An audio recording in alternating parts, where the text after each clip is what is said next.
আসসালামু আলাইকুম সবাইকে, welcome to my channel T S লাইফস্টাইলে। আজকে আমি তোমাদের সাথে মায়ের হাতের রান্না করা একটা ইলিশ খিচুড়ি রেসিপি শেয়ার করব। আর ইলিশ খিচুড়ি রেসিপিটার সাথে বেগুন ভাজা, এটা খেতে অনেক মজা হয়। এবার আমি রান্নাটা শুরু করব। প্রথমে ইলিশ মাছগুলোকে সব মশলা দিয়ে মাখিয়ে একটু অল্প পরিমাণে পানি দিয়ে তারপরে তো চুলার মধ্যে বসিয়ে দিয়েছি। ইলিশ মাছগুলোকে আগে ভাজার কোনো দরকার নেই, এটা সরাসরি মশলা দিয়ে মেখেই এভাবে ঢেকে ঢেকে কিছুক্ষণ রান্না করে নিতে হবে। এরপর রান্নার ফলে যখন একদমই ঝোলটা শুকিয়ে যাবে তখন আমাদের রান্নাটা হয়ে যাবে। এই তো আমার রান্না করা মাছের ঝোল প্রায় শুকিয়ে গেছে। এখন আমরা এটাকে তুলে নেব। এরপর খিচুড়ি রান্নার জন্য মুগ ডাল হালকা পরিমাণে তেল দিয়ে ভেজে নিচ্ছি। খিচুড়িতে সব ডালই আমরা ইউজ করব। প্রথমেই আমরা একটা হাঁড়ির মধ্যে এলাচ, দারচিনি আর তেজপাতা, অল্প একটু সরিষার তেল আর পেঁয়াজ রসুন কুচি দিয়ে ভালো মতো এগুলোকে কিছুক্ষণ ভেজে নিব।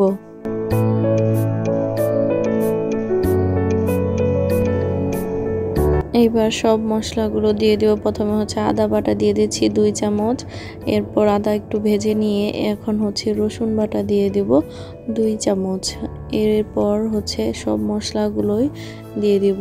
দিয়ে দিলাম জিরে বাটা আর লবণ পরিমাণ মতো দিতে হবে। এরপর হলুদের গুঁড়া, মরিচের গুঁড়া, ধনিয়া গুঁড়া সব কিছু দিয়ে ভালো মতো কষিয়ে নেব একটু। এরপর এই মশলাগুলোর সাথেও ডাল দিয়ে দিব। ডালগুলো কিছুক্ষণ ভেজে নিতে হবে। সব আপনারা চেষ্টা করবেন সব ধরনের ডালই অল্প পরিমাণ দিয়ে নিতে, তাহলে খিচুড়িটা অনেক বেশি মজার খেতে হবে। আমি এখন সব ডালগুলো দিয়ে এগুলোকে ভালো মতো ভেজে নেব। এজন্য একটু পরিমাণে পানিও দিয়ে নিলাম। ডালগুলো সিদ্ধ করতে একটু সময় লাগবে সেই জন্য। এই তো এখন ডালগুলো ভাজা হয়ে গেছে। এখন এর মধ্যে চিকন চাল সবগুলো দিয়ে দিব।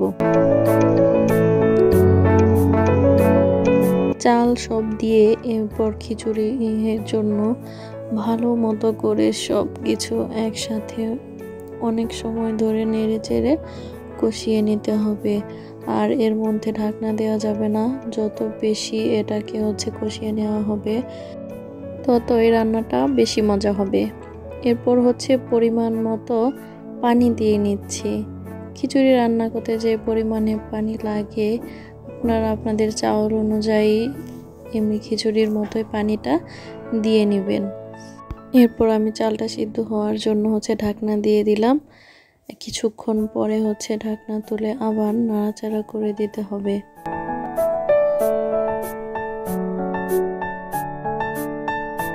এরপর আবারও অনেক সময়ের জন্য ঢাকনা দিয়ে তারপর তুলে নিয়ে আবার নাড়াচাড়া করতে হবে। খিচুড়ির মধ্যে অত বেশি নাড়াচাড়া করার দরকার নেই, 2-1 বার দিলেই হয়ে যায়। এই তো আমাদের রান্না করা খিচুড়িটা প্রায় হয়ে আসছে। এখন এর মধ্যে রান্না করে যে ইলিশ মাছগুলো রেখেছি সবগুলোই ভালো মতো উপর দিয়ে দিব। এখন এই ইলিশ খিচুড়িতে ইলিশ মাছের একটা অনেক সুন্দর ঘ্রাণ আসে, যার জন্য খিচুড়িটার মজা আরও বেশি হয়ে যায়। এর ফলে খুব সাবধানে একটু এগুলোকে খিচুড়ির মধ্যে দিয়ে নাড়াচাড়া করতে হবে যেন মাছগুলো ভেঙে না যায়। অত বেশি নাড়াচাড়ার দরকার নেই। এই তো এখন এগুলো সেট করে ঢাকনা দিয়ে দিলাম। কিছুক্ষণ পর আবার ঢাকনা তুলে নিয়ে কিছু উপর দিয়ে কিছু ধনে পাতা কুচি করে রেখেছিলাম সেগুলোও দিয়ে দিচ্ছি। দেখতেই কত লোভনীয় লাগছে খিচুড়িটা। এটা খেতেও অসম্ভব মজা হয়েছিল। চাইলে আপনারাও বাসায় ট্রাই করে দেখতে পারেন, এটা অনেক মজার খেতে। এখন এটাকে আবার কিছুক্ষণ ঢেকে রান্না করে নিতে হবে। এই তো খুব সাবধানে এই ইলিশ মাছগুলোকে খিচুড়ির সাথে মিশিয়ে নিতে হবে যাতে ভেঙে না যায়। এই তো আমাদের খিচুড়িটা এখন সম্পূর্ণভাবে রেডি হয়ে গেছে।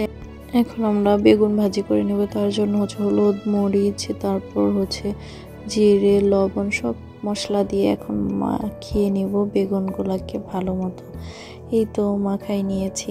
এখন এগুলোকে হচ্ছে প্যানের মধ্যে তেল দিয়ে ভাজতে দিয়ে দিব। খিচুড়ির সাথে বেগুন ভাজি না হলে আসলে ব্যাপারটা জমে না, সেই জন্য হচ্ছে বেগুন ভাজিগুলো করা। কিছুক্ষণ পর হচ্ছে বেগুন ভাজিগুলো উল্টিয়ে দিতে হবে। বেগুন ভাজি করতে আসলে খুব বেশি সময় লাগে না, অল্প সময়ের মধ্যে ভাজি করা হয়ে যায়।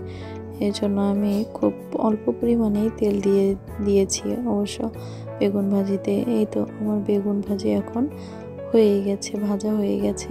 এখন হচ্ছে এগুলো খিচুড়ির সাথে আমরা হচ্ছে খাবো। এখন চলো এই যে আমাদের খিচুড়ির ফাইনাল লুকটা তোমাদের দেখায়। খিচুড়ি আর সাথে হচ্ছে ইলিশ মাছ, বেগুন ভাজি, সালাদ। আসলে এই খিচুড়িটা খেতে অনেক বেশি মজা হয়েছিল।